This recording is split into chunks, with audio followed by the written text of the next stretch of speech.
السلام عليكم ورحمة الله وبركاته. الحمد لله نحن على دين الإسلام، والصلاة والسلام على من كان نبيا وآدم بين الماء والطين، وعلى آله وصحبه أجمعين. أما بعد، فأعوذ بالله من الشيطان الرجيم. بسم الله الرحمن الرحيم. يا أيها الذين آمنوا لا تتخذوا عدوي وعدوكم أولياء.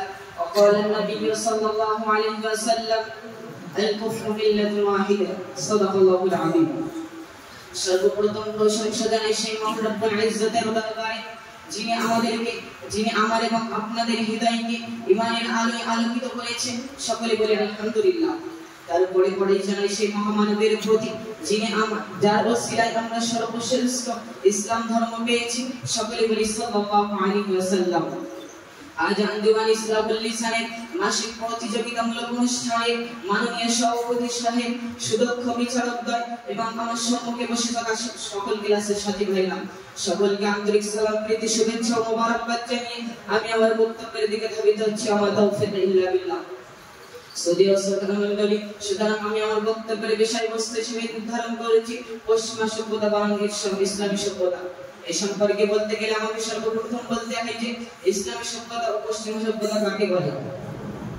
ইসলামের নীতিমালা অনুযায়ী জীবন পরিচালনা করার নামই হচ্ছে ইসলামী সভ্যতা, আর ইসলামের সুশিক্ষায় থেকে নিজেকে বিরত রেখে ইচ্ছাধীন জীবনযাপন করার নাম হচ্ছে পশ্চিমা সভ্যতা। আসুন সর্বাগ্রে জেনে নিই পশ্চিমা সভ্যতার বড়তা সম্পর্কে। গত শতাব্দীর সূচনা লগ্ন থেকে বিশ্বে এক আধুনিকতার স্রোত বইছে, যাতে ভেসে যাচ্ছে কোটি কোটি মুসলমানরা, যার উৎপত্তি Europe, America, Britain, France, USA এমন কত দেশ থেকে। তারা নিজেদের বৃদ্ধ মা বাবাদেরকে ওই ওল্ডেজ হোম এবং শিশুদেরকে চাইল্ড কেয়ারে পাঠিয়ে দেয়।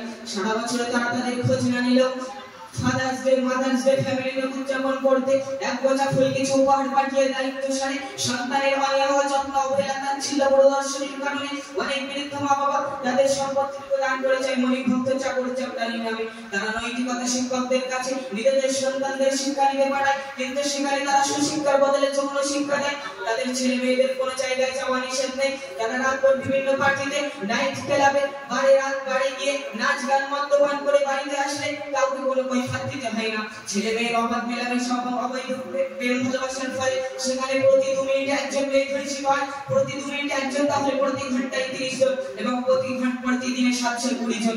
হাই উন্নতি, তারা কত উন্নতার এই জ্ঞানের অবস্থা। আমাদের সমাজের প্রগতিশীল বুদ্ধিজীবীরা এই আধুনিকতার ময় করে উন্মাদের নেয় এই পশ্চিমা সভ্যতার অনুকরণ করে চলেছে, কিন্তু আমাদের এত দ্রুত অবগত হয়েছে স্যাটেলাইট চ্যানেল ও স্মার্টফোনের মাধ্যমে আজ নায়ক নায়িকাদের মতো হওয়ার ট্রেন্ড চলছে। আমাদের সমাজের ছেলে মেয়েদের মুখে একটাই স্লোগান, ওরা উন্নত ওদের মতো হতে হবে, ওরা বেপরদায় চলাফেরা করে, আমাদেরকেও বেপরদায় চলাফেরা করতে হবে। তারা অবাধ মেলামেশার সুযোগ পায়, আমাদেরকেও সুযোগ দিতে হবে। তারা লাইফ টুগেদার করে, আমাদেরকেও করতে হবে। তারা সমকামিতা প্রমোট করে, আমাদেরকেও করতে হবে। আমরা কেন আধুনিকতা থেকে পিছিয়ে থাকবো? শত আফসোস করে বলতে হয় যে যেখানে আমাদের জীবনের প্রতিটি ক্ষেত্রে ইসলামী সভ্যতার অনুকরণের দরকার ছিল, সেখানে আমরা পশ্চিমা সভ্যতার পদাঙ্ক অনুসরণ করে চলছি। কিন্তু আমরা কি জানি ইসলামী সভ্যতার মধ্যেই রয়েছে অনেক স্বস্তি। আসুন তো একবার বেছে নিই, পশ্চিমা সভ্যতার মানুষেরা তাদের পিতামাতাদের সাথে দুর্ব্যবহার করে, কিন্তু ইসলামী সভ্যতা বলে অর্থাৎ তোমরা তোমাদের পিতামাতাদের সাথে সদ্ব্যবহার করো। তারা অবৈধ রিলেশনশিপ করে সাপোর্ট করে, কিন্তু ইসলামী সভ্যতা বলে ওয়ালা তাকরাবুজ জিনা, অর্থাৎ অবৈধ সম্পর্ক, জেনা ব্যভিচারের আশেপাশে উদ্দেশ্য না। এবং শুধু এখানেই শেষ নয়, তারা ব্যাংকিং সিস্টেম চালু করে সুদ ঘুষের মাধ্যমে সাধারণ মানুষের রক্ত চুষে খায়, কিন্তু ইসলামী সভ্যতা বলে ইসলামী সভ্যতা বাদলে এক ভিন্ন কথা। আল্লাহুল বাইনা ওয়া হারামাল রিবা, অর্থাৎ আল্লাহ সুদ ঘুষকে হারাম করেছে এবং ব্যবসা বাণিজ্যকে করেছে হালাল। সুতরাং তোমরা যদি সুদ ঘুষ খাও, কখনো তোমাদের সম্পত্তি বৃদ্ধি করবে না, বরং কমতেই থাকবে।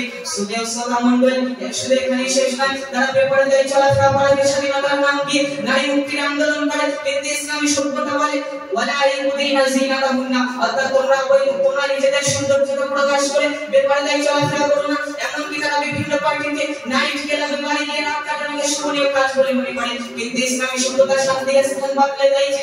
ওয়াল্লাযীনা ইয়াবিতুনা লিরাব্বিহিম সুজদান ওয়া কিয়ামা, তোমরা যদি শান্তি খুঁজে থাকো, তাহলে গভীর রাতে নিঝুম রাতে রবের কাছে সেজদায় লুটিয়ে পড়ো এবং দুহাত তুলে তার কাছে নিজের বেদনার কথা ফুটিয়ে তোলো। ফটো সুন্দর শেয়ার করো। প্রিয় ভাইরা, এমনি করে ইসলামী সভ্যতার সৌন্দর্যতা প্রকাশ করে শেষ করা সম্ভব। আসুন জেনে নিই এই শান্তিপূর্ণ সংখ্যাগুলোর অবস্থায় আমাদের করণীয় কি। আমাদের সর্বপ্রথম ইসলামী সভ্যতার আলোয় আলোকিত হয়ে আশেপাশের বিভক্তময় মানুষদের মাঝে ব্যাপক হারে দাওয়াত করতে হবে। এভাবে যে পশ্চিমা সভ্যতা মূলত কৃত্রিম জীবন ব্যবস্থা, কিন্তু ইসলামী সভ্যতা সহজাত সহজ জীবন ব্যবস্থা। সুতরাং আমরা পশ্চিমা সভ্যতার বস্তুগত সাফল্য, বিজ্ঞান, প্রযুক্তি ব্যবহার করব, কিন্তু একজন মুসলিম হয়ে কখনো পশ্চিমা সভ্যতার কাছ থেকে জীবন পরিচালনার নীতিমালা গ্রহণ করতে পারি না। এই পশ্চিমা সভ্যতার ভালো মন্দের নামকাঠিত জীবন চালাতে পারি না। ইসলামী সভ্যতাকে মানবতার লক্ষ্য এহকালে ইনসাফ, নিষ্ঠতা ও অধিকার প্রতিষ্ঠিত করা এবং পরকালে সাফল্য অর্জন করা। আজ আমি আপনি এই পশ্চিমা সভ্যতা থেকে যত দূরে থাকতে পারবো, আমাদের জীবন তত সুন্দর হয়ে উঠবে এবং পুঁজিবাদের থাবা ও নিষ্পেষণ থেকে আমাদের দেহমন জীবন এবং নিজেদের ফ্যামিলি আমাদের ফ্যামিলি তত নিরাপদ থাকবে এবং সুপরাতৃপ্তিময় জীবন কাটিয়ে পরে কালে পেনশন মুক্ত থাকতে পারবো ইনশাআল্লাহ। এই সহজ কথা আমরা বুঝবে ট্রিলিয়ন ডলারের গবেষণার শেষে, আর আমি আপনি বুঝে নিতে পারি আমাদের অমূল্য ইমানের চোখে। আলহামদুলিল্লাহ নাহনু আলা দীনিল ইসলাম ওয়া আখদা'ু আলহামদুলিল্লাহি রাব্বিল আলামিন। আসসালামু আলাইকুম ওয়া রাহমাতুল্লাহ।